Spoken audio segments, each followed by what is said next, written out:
Hello everyone, welcome.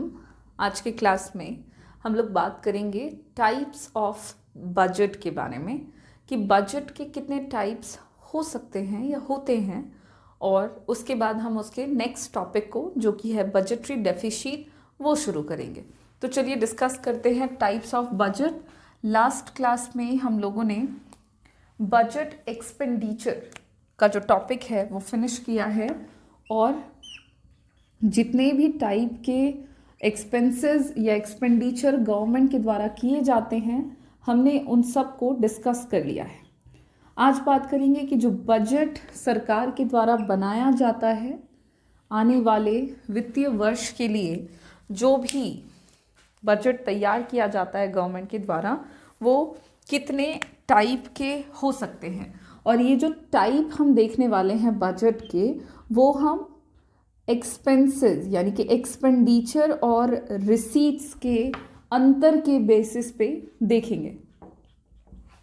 मतलब जो expenses किए जाते हैं, खर्चे होते हैं सरकार के, और जो भी पैसा सरकार रिसीव करती है उसके बेसिस पे हम देखेंगे। तो सबसे पहले टाइप्स में दो टाइप के बजट आपको देखने को मिल सकते हैं। पहला कहलाता है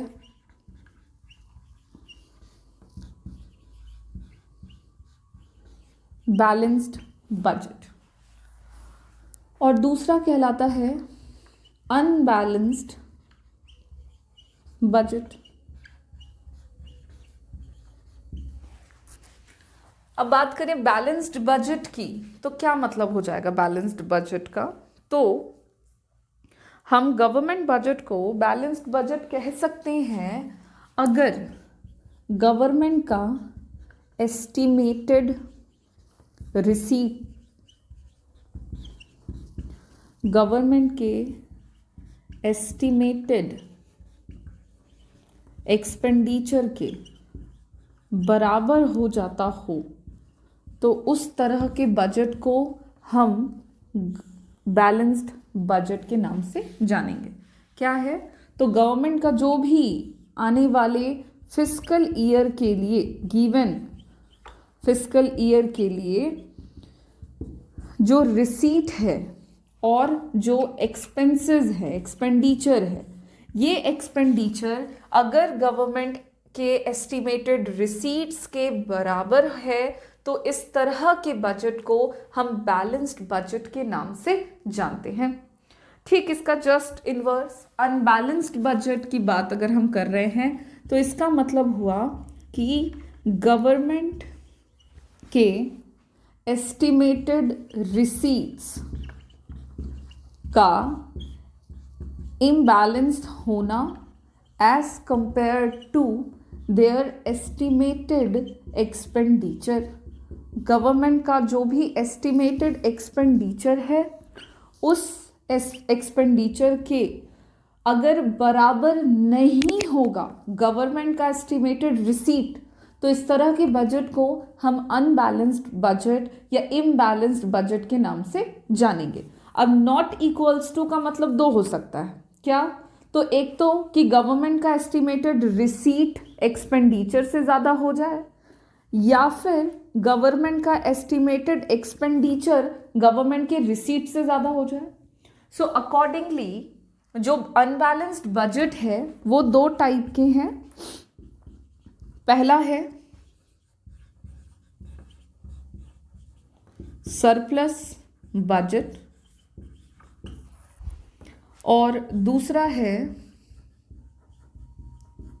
डेफिसिट बजट।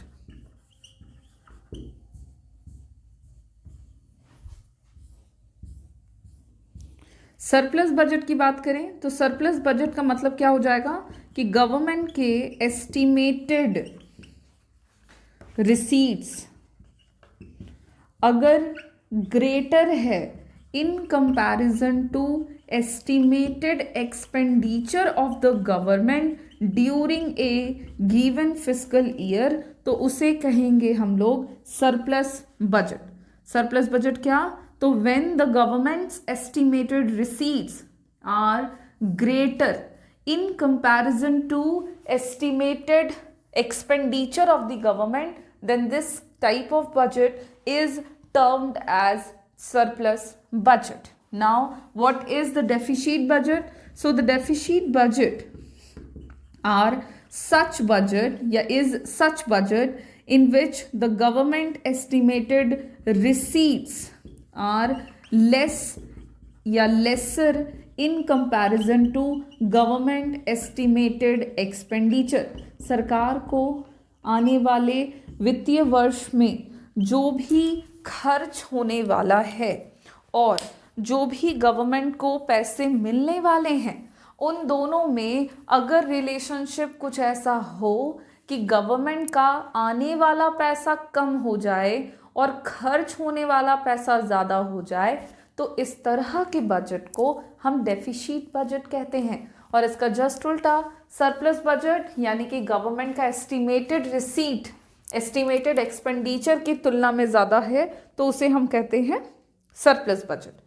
और मैंने आपको बहुत शुरुआत में ही सरप्लस और डेफिसिट बजट के यूजेस भी बतलाए थे कि सरप्लस बजट का इस्तेमाल किया जाता है इन्फ्लेशन के सिचुएशन को ठीक करने के लिए।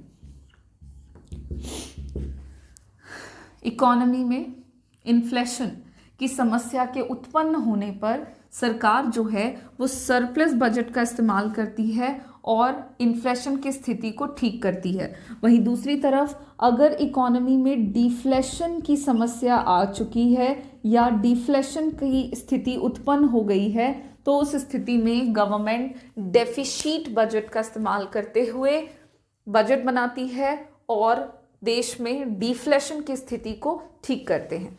इसी के साथ टाइप्स ऑफ बजट का जो टॉपिक है वो हमारा यहाँ पे कंप्लीट होता है।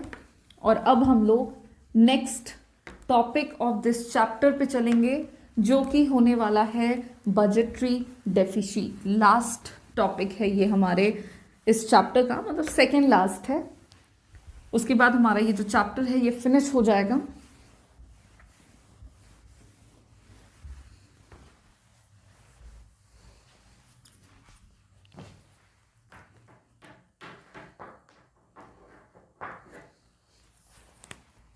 And the next topic is government deficit.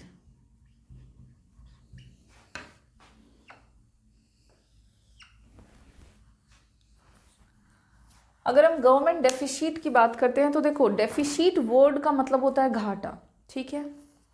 तो गवर्नमेंट डेफिसिट को आप कैसे डिफाइन कर सकते हो? तो government deficit is defined as the excess of total estimated expenditure over total estimated revenue of the government। क्या कह सकते हैं? Government deficit is defined as the excess of total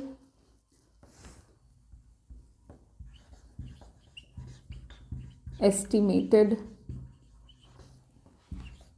expenditure over the total estimated revenue. Government का जो भी estimated revenue है उससे government का अगर total estimated expenditure estimated revenue से एक्सेस हो जाता हो, ज़्यादा हो जाता हो, तो उसे हम गवर्नमेंट डेफिसिट के नाम से जानेंगे। और यही है आपका गवर्नमेंट डेफिसिट। गवर्नमेंट डेफिसिट को आप दूसरे तरीके से कैसे कह सकते हो कि जितना पैसा गवर्नमेंट कलेक्ट करते हैं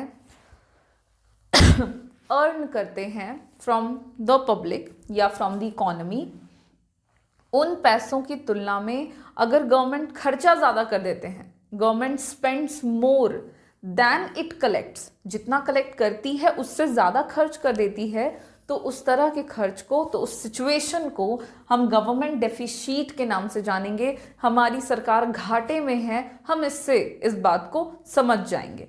ये जो गवर्नमेंट डेफिसिट है, इसको मेजर करने के हमें कुछ तरीके जानने हैं। मेजर्स ऑफ गवर्नमेंट डेफिसिट हमको जानना है।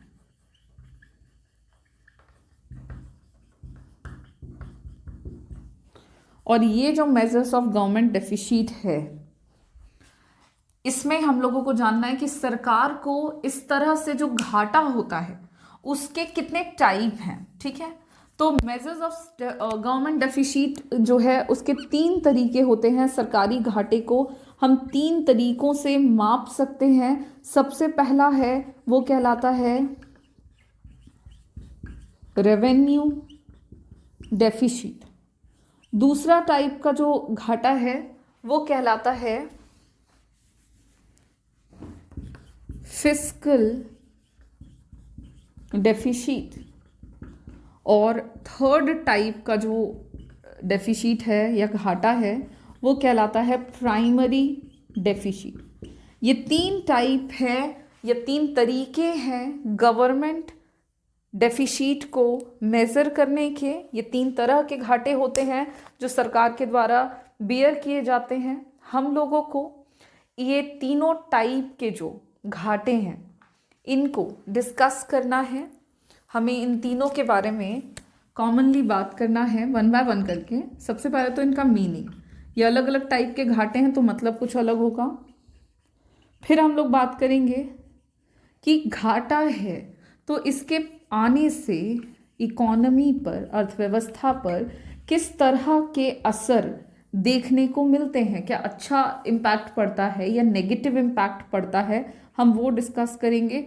और फिर बात करेंगे कि क्या उपाय हैं, मेथड्स या कह सकते हो मेजर्स क्या क्या हो सकते हैं इनको ठीक करने के, सल्यूशन क्या हो सकते हैं। इस तरह के घाटों से बचने के लिए सरकार कैसे महत्वपूर्ण कदम उठा सकते हैं कि वो अपने इस तरह से होने वाले घाटों को रोक सके, या अगर घाटा हो गया है तो उसका सल्यूशन कर सके। तो ये हम लोग इसके मेजर्स में डिस्कस करेंगे।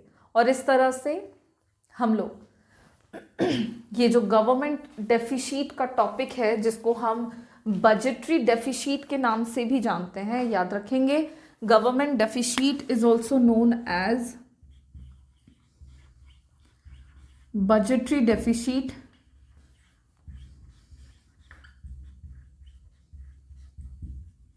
इंडियन इकोनॉमी में ये तीनों टाइप के घाटे जो हैं वो देखने को मिलते हैं। तो वन बाय वन करके इन तीनों के बारे में डिस्कस करेंगे। शुरुआत करेंगे हम लोग रेवेन्यू डेफिसिट से, उसके मीनिंग से, उसके इम्प्लीकेशन से और उसके मेथड्स ऑफ करेक्शन से, करेक्ट करने के क्या तरीके हैं। और ये जो होगा रेवेन्यू डेफिसिट से जो हम शुरुआत करेंगे, इसको हम हमारे नेक्स्ट क्लास में करेंगे। तो आज के क्लास को हम यहाँ पे ही फिनिश करेंगे, जहाँ पे आज हम लोगों ने देखा टाइप्स ऑफ बजट, जिसमें balanced budget, unbalanced budget, surplus budget और डेफिसिट बजट को हमने देखा। डेफिसिट बजट और गवर्नमेंट डेफिसिट सिमिलर आपको लग रहे हैं, सिमिलर हैं भी। गवर्नमेंट डेफिसिट, उसके बाद हमने नेक्स्ट टॉपिक देखा है, उसके मीनिंग के साथ हम लोगों ने देखा कि इसके टाइप कितने हो सकते हैं। 3 टाइप हैं, revenue deficit, fiscal deficit, primary deficit. इन तीनों को डिटेल में डिस्कस करने की शुरुआत हम हमारे नेक्स्ट क्लास से करेंगे। Thank you.